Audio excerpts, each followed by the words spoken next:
The morning sun cast long shadows across the quiet countryside road as Emma walked toward the village market.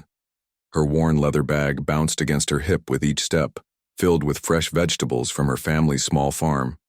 At 19, she had made this journey countless times, but today felt different somehow. The sound of an engine struggling broke the peaceful silence. Around the bend, a dark green Land Rover sat motionless on the side of the road, its hood raised, like a metallic mouth crying for help. Steam rose from the engine, creating ghostly wisps in the cool morning air. Emma approached cautiously. Behind the vehicle stood a tall man in an immaculate uniform she didn't immediately recognize.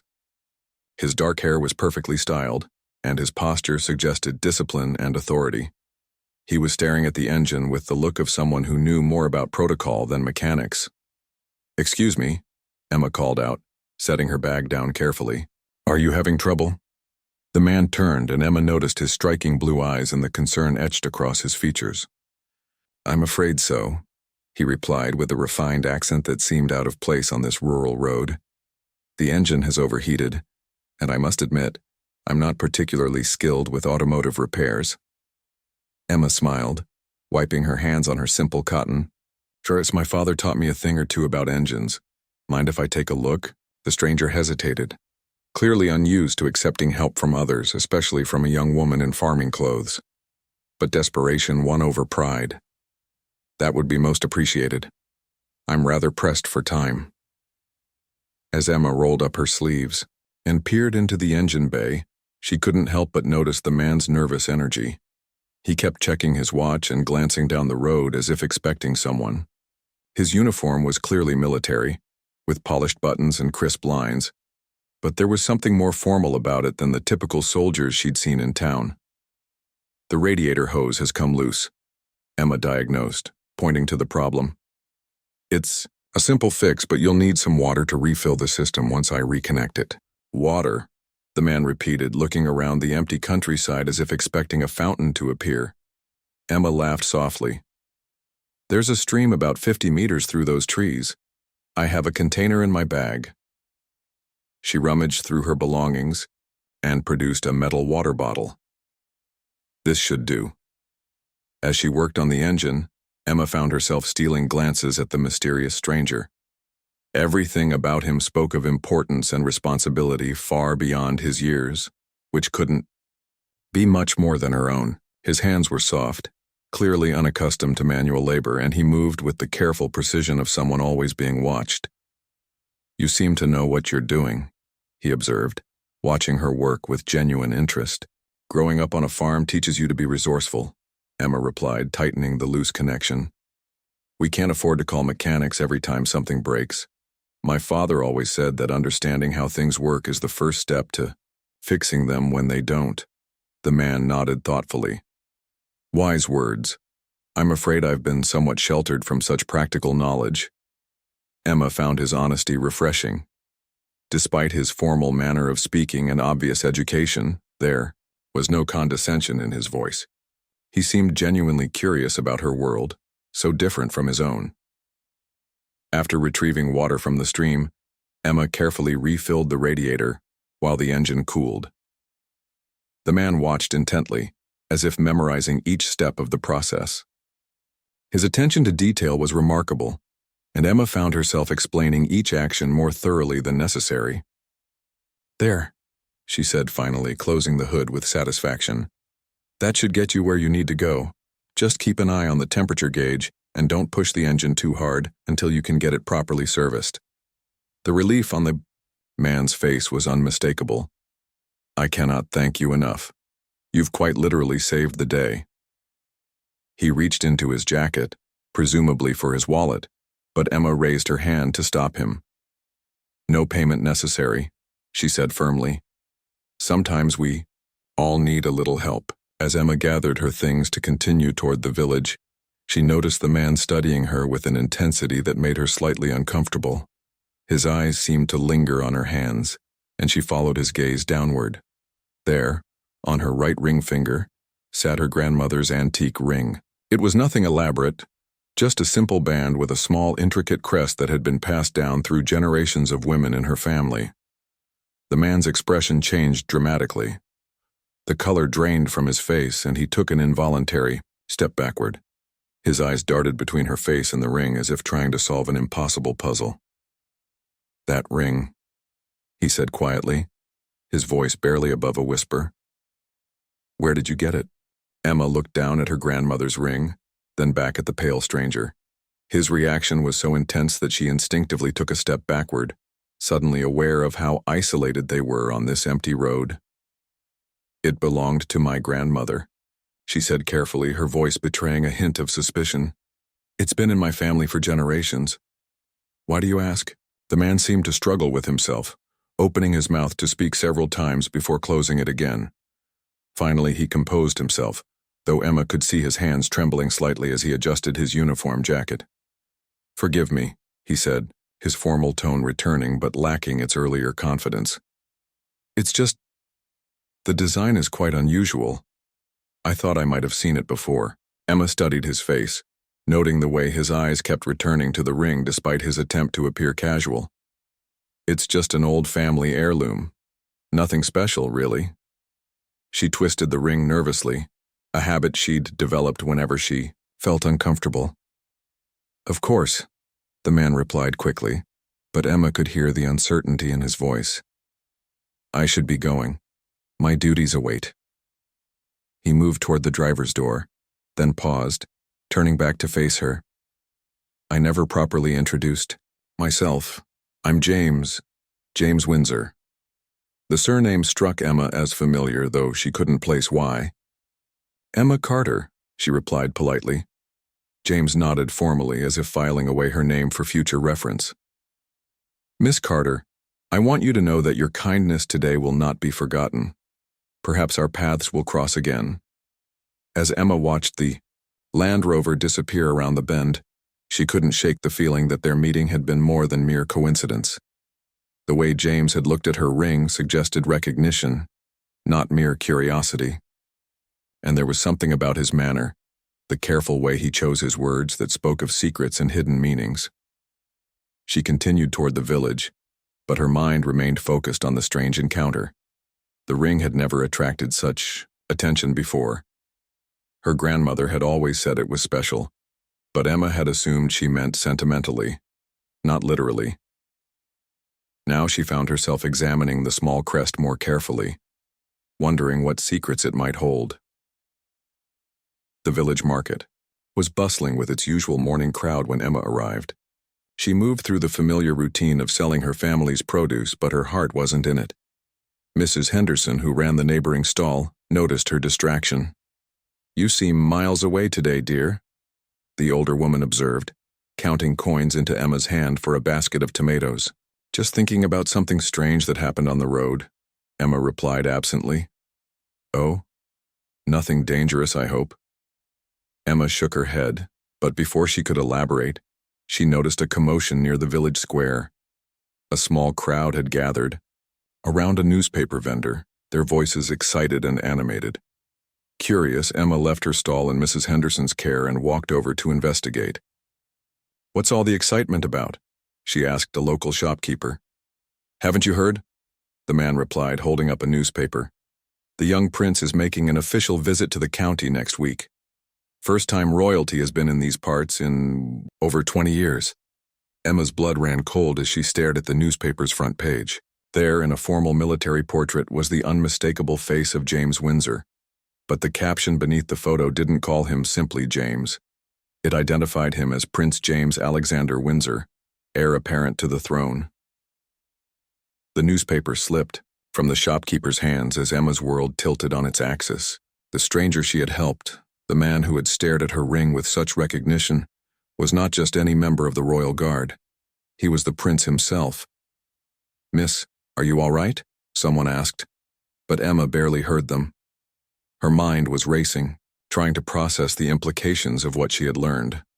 Why had Prince James been traveling alone on a backcountry road? Why had he given her only his first name and last name without his title? And most importantly, why had her grandmother's ring affected him so profoundly? Emma stumbled back to her stall, her hands shaking as she packed up her remaining produce.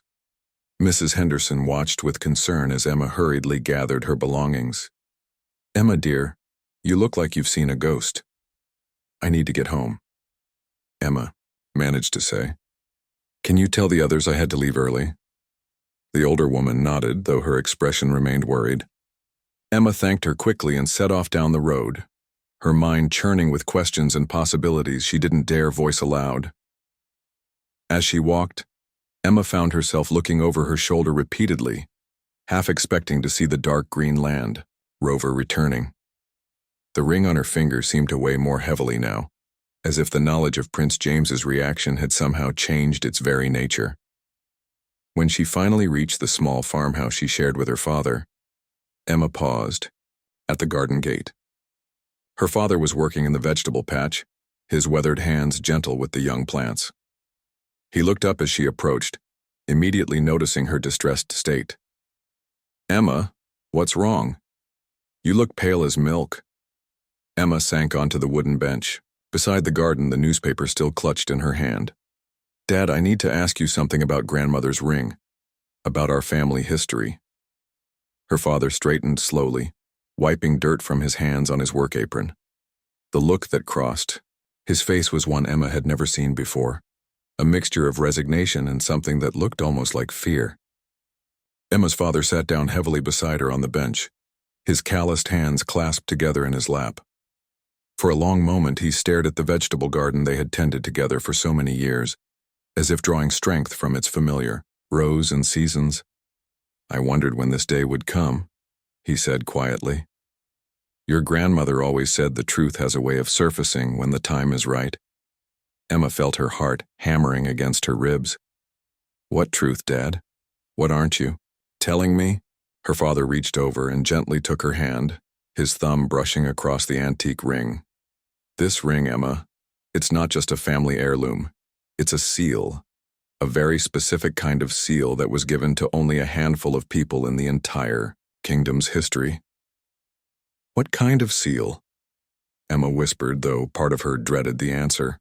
"A royal recognition seal," her father continued, his voice heavy with the weight of old secrets.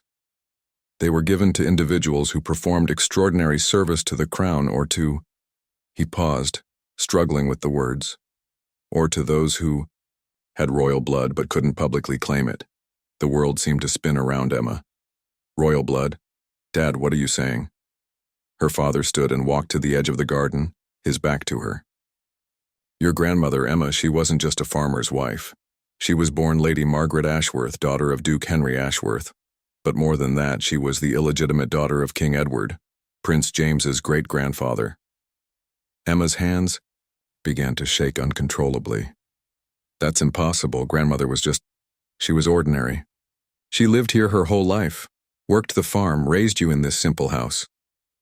"She chose this life," her father said, turning back to face her. "When she was 17, she fell in love with your grandfather, a common farmer. The royal family gave her a choice: give up her claim to any royal connection and live as a commoner, or remain in the palace and enter into an arranged marriage befitting her station. She chose grandfather," Emma said, understanding flooding through her. "She chose love over title. But the king, your great-great-grandfather, he respected her choice. The ring was his parting gift to her, a symbol that while she had chosen to leave the royal world, she would always carry royal blood. It was meant to be passed down through the female line, a reminder of who we really are." Emma stared at the ring with new eyes. The small crest she had always thought was merely decorative now revealed itself as something far more significant. "So you're Prince James's cousin, Emma. Distant and from the illegitimate line, but cousin nonetheless." The newspaper crackled in Emma's other hand as she tried to process this revelation. "He recognized the ring this morning. I helped him fix his Land Rover, and when he saw this ring, he looked like he'd seen a ghost." Her father's eyebrows shot up. "You met Prince James? Today?" Emma nodded, then told him the entire story of their roadside encounter. Her father listened with growing amazement and concern. "Emma, you must understand the position this puts us in. The royal family has acknowledged our line's existence but has always maintained that we live completely separate lives. Your grandmother made a promise that her descendants would never seek to use their royal connection for personal gain. I don't want anything from them, Emma said quickly. I just want to understand why he looked at me that way, like he was seeing something impossible. Because to him you probably were, her father explained. The current royal family knows about the ring's existence, but they likely assumed the bloodline had died out, or that the ring had been lost. Seeing it on your finger would have been like seeing a ghost from the past. Emma stood and began pacing the small garden path. What happens now? He knows who I am, or at least he knows about the ring. Will they come looking for us? I don't. No, her father admitted. Your grandmother never prepared me for this scenario. She always believed the secret would die with our family, that we would live out our days as simple farmers. As if summoned by their conversation, the sound of vehicles approaching interrupted them. Emma and her father looked toward the road, where two black cars with official license plates were pulling up to their garden gate. Emma's stomach dropped as she recognized the lead vehicle, the same Land Rover she had helped repair that morning. Stay calm, her father whispered urgently. Remember, we've done nothing wrong. Your grandmother chose this life freely, and we've honored that choice. Car doors slammed shut, and footsteps approached along their gravel path. Prince James appeared first, no longer in his military uniform, but dressed in a simple dark suit that somehow made him look both more approachable and more intimidating. Behind him walked two other men in identical suits, clearly security personnel. Prince James stopped at the garden gate, his eyes immediately finding Emma. The morning's uncertainty had been replaced by a calm determination, as if he had spent the intervening hours making difficult decisions. Miss Carter, he said formally, then turned to her father. Mr. Carter, I presume. I apologize for arriving unannounced, but I believe we have much to discuss. Emma's father stepped forward protectively. Your Highness, he said with a respectful nod. You're welcome here, though I suspect you already know why you've come. Prince James's gaze returned to Emma, specifically to the ring on her finger. I've spent the morning researching my family's archives. That ring hasn't been seen by royal eyes for over 60 years. I need to understand how it came to be in your possession. Emma found her voice, though it sounded small and uncertain. It belonged to my grandmother. She said it was special, but she never told us. She never told you that it marked you as family, Prince James finished quietly. As distant family, but family nonetheless. The weight of his words settled over the garden like a shroud. Emma realized that her simple life, her quiet existence as a farmer's daughter, had just ended forever. The ring that had always been merely a reminder of her beloved grandmother was now a key to a world she had never imagined belonging to. Prince James gestured to his security detail, who stepped back to give them privacy while maintaining their watchful positions. The prince then did something that surprised Emma completely. He opened the garden gate and stepped inside without invitation, approaching them as if he were simply a neighbor dropping by for tea. May I sit? He asked, indicating the wooden bench where Emma had been sitting moments before. Her father nodded, still clearly overwhelmed by the surreal situation of hosting royalty in their humble garden. Emma remained standing, uncertain of the proper protocol for such an unprecedented meeting. Please, both of you, sit, Prince James said gently. What I have to share will be easier to discuss if we're all comfortable. Once they were seated, Prince James leaned forward, his elbows on his knees in a surprisingly casual posture. After seeing your ring this morning, Emma, I spent considerable time with my grandmother, the Queen Mother. She's the only member of our family old enough to remember the story of Lady Margaret Ashworth. Emma felt her father tense beside her at hearing their grandmother's noble name spoken aloud after so many years of secrecy. According to my grandmother, Prince James continued, Lady Margaret was one of the most remarkable women of her generation. Despite being born into privilege, she chose love over status, simplicity over luxury. The royal family has always held her decision in the highest respect. Then why come here now? Emma asked, finding courage in her curiosity. If our families agreed to live separate lives, why seek us out? Prince James was quiet for a moment, choosing his words carefully. Because circumstances have changed dramatically since your great-grandmother made her choice. The monarchy faces challenges today that require us to reconsider old arrangements. He stood and walked to the edge of the garden, much as Emma's father had done earlier. The truth is, Emma, the royal family needs allies now more than ever. Public support for the monarchy has been declining, and there are political movements that would see us abolished entirely. We need to demonstrate that the royal family is not some distant, untouchable institution, but rather connected to the common people of our nation. Emma felt a chill of understanding. You want to use us. Our story. Not use, Prince James said quickly, turning back to face them. Partner with. There's a significant difference. Her father cleared his throat. Your Highness, with respect, my daughter has lived her entire life as a farmer's daughter. She knows nothing of royal protocol, political maneuvering, or public life. Surely you can't be suggesting... I'm suggesting that Emma's genuine nature, her authenticity, is exactly what the monarchy needs. Prince James interrupted. This morning, she helped a stranger on the side of the road without knowing who he was or expecting anything in return. That kind of character cannot be taught or manufactured. Emma stood abruptly. What exactly are you asking of me? Prince James met her eyes. Directly, I'm asking you to consider acknowledging your royal heritage publicly, not as a claim to the throne, but as proof that royal blood flows in the veins of ordinary citizens who embody the values we should all aspire to. And in return? Emma's father asked shrewdly. Financial security for your family, education and opportunities for Emma, a chance to make a real difference in people's lives through charitable work and public service. Emma walked to the vegetable garden, her hands unconsciously tending to the tomato plants as she thought. The life being offered sounded like a fairy tale, but she had read enough stories to know that fairy tales often came with hidden costs. What would happen to our farm? To our life here? You would keep everything, Prince James assured her. This place would become your retreat, your connection to the values that shaped you, but you would also have resources to help others, to improve conditions for farmers and rural communities throughout the kingdom.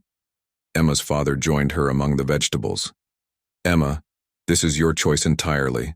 I'll support whatever decision you make. She looked at the simple house where she had grown up, at the garden that had fed them for years, at her father's weathered hands that had taught her the value of honest work. Then she looked at Prince James, who was watching her with an intensity that suggested her answer would affect far more than just her own life. If I agree to this, she said slowly, I want guarantees.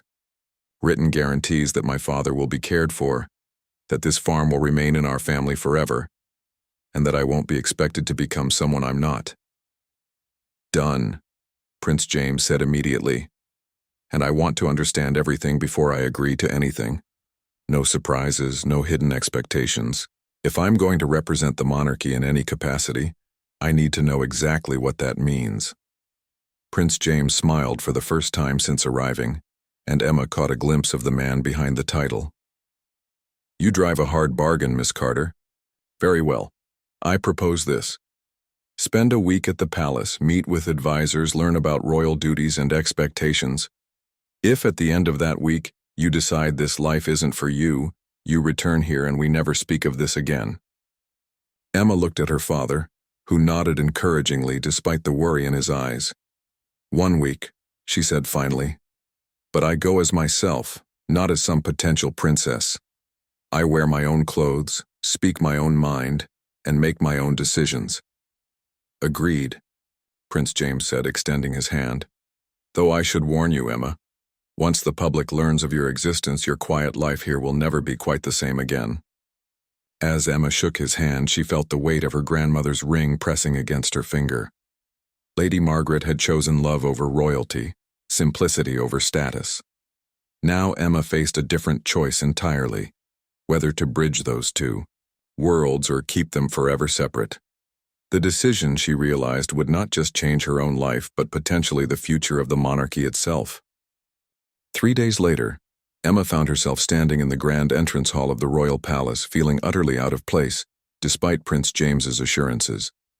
Her simple cotton dress and worn leather shoes seemed almost offensive against the backdrop of marble columns and priceless artwork.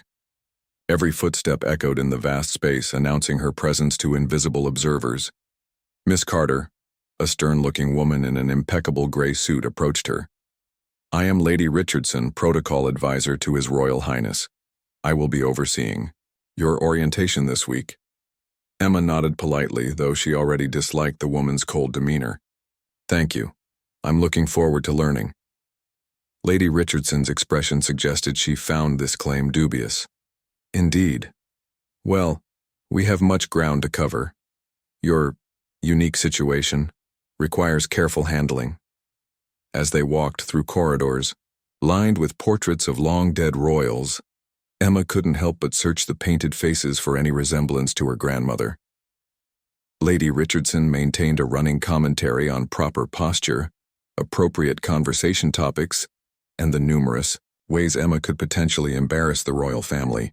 "The most important thing to remember," Lady Richardson said as they entered a sitting room decorated in gold and crimson, "is that authenticity, while charming in theory, must be carefully managed in practice.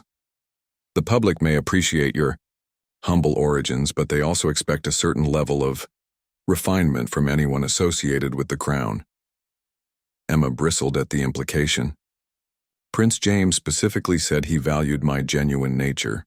Are you suggesting I should pretend to be someone else?" "I'm suggesting that there's a difference between being genuine and being unprepared," Lady Richardson replied coolly. "For instance, are you familiar with the proper way to address foreign ambassadors? Do you know the protocol for state dinners? Have you ever given a public speech to more than a handful of people?" Each question landed like a small blow, highlighting Emma's inexperience with the world she was being invited to enter. But instead of feeling defeated, Emma felt her determination growing. "No, I don't know those things," she admitted. "But I know how to work with my hands, how to solve problems under pressure, and how to treat people with respect regardless of their station. Isn't that worth something?" Before Lady Richardson could respond, Prince James appeared in the doorway. He was dressed casually in jeans and a sweater, looking more like the man who had needed help with his Land Rover than the heir to the throne. "Lady Richardson, thank you for beginning Miss Carter's orientation. I'll take over from here."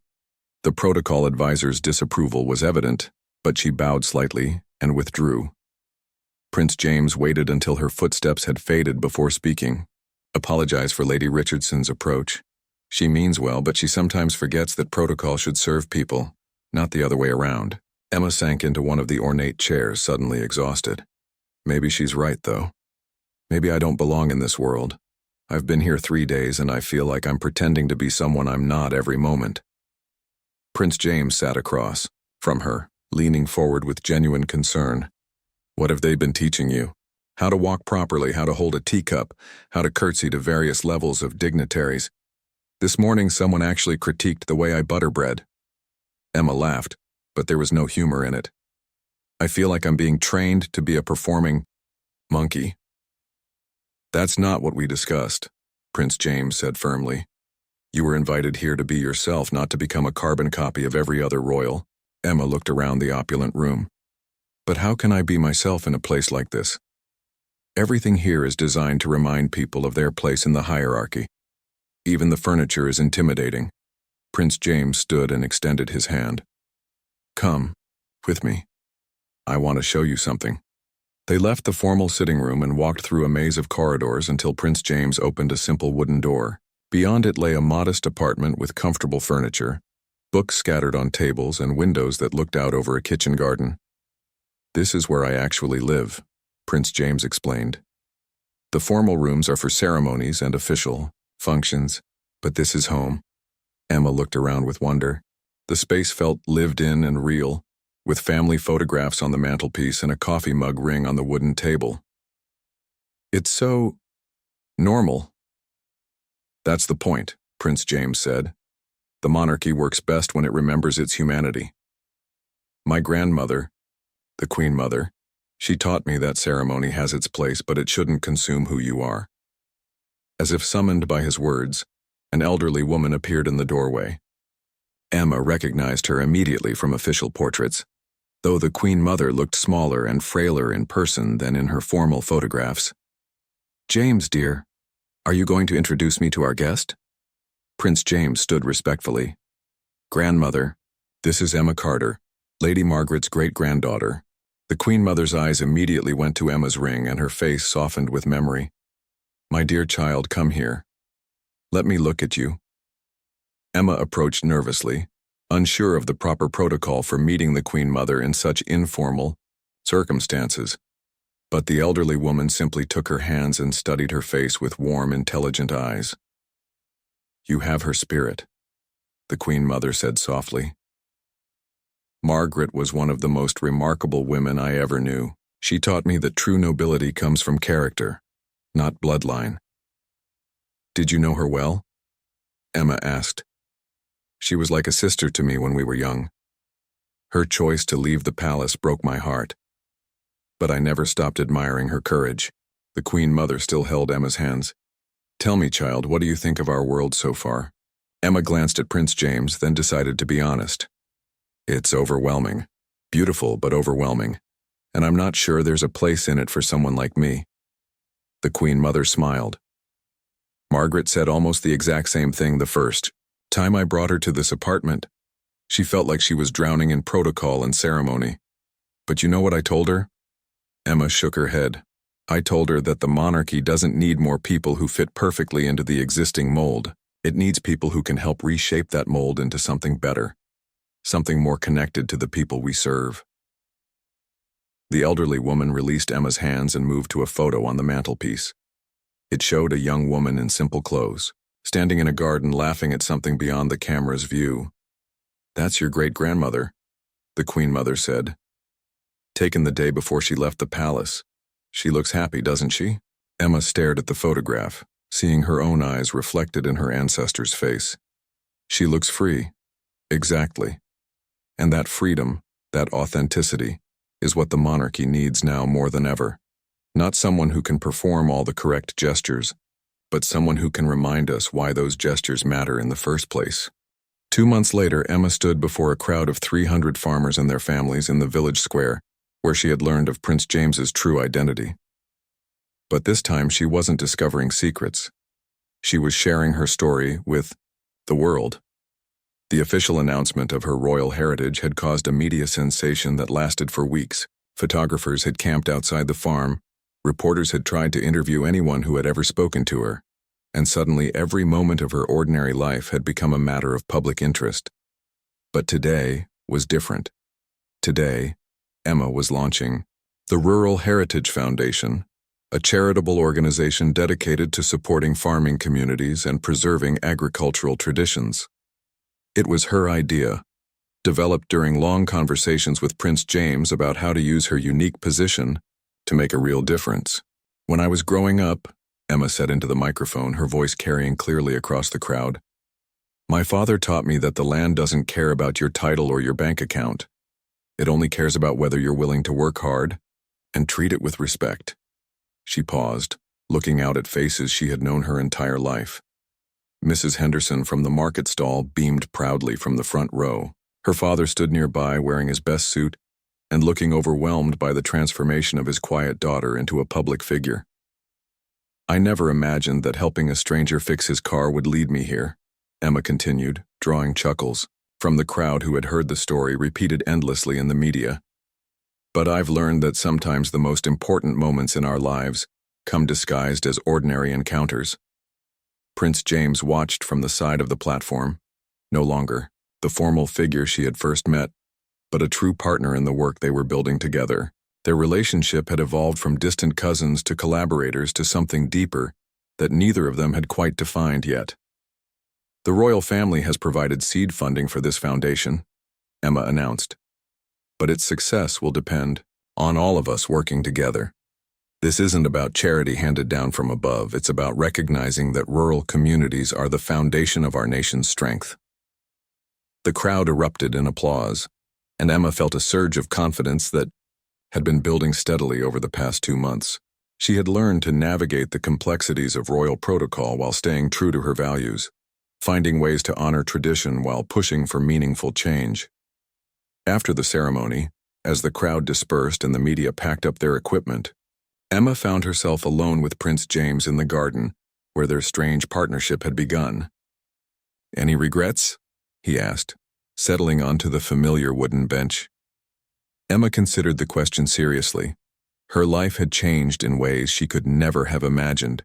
She now split her time between the palace and the farm, attended state functions and board meetings, gave speeches, and represented the crown at various events. The quiet anonymity of her former life was gone forever. "No regrets," she said finally, "though I never expected to become a symbol for connecting the monarchy to ordinary people." "You're not a symbol," Prince James said gently. "You're a bridge. There's a difference." Emma twisted her grandmother's ring, a gesture that had become second nature during public appearances.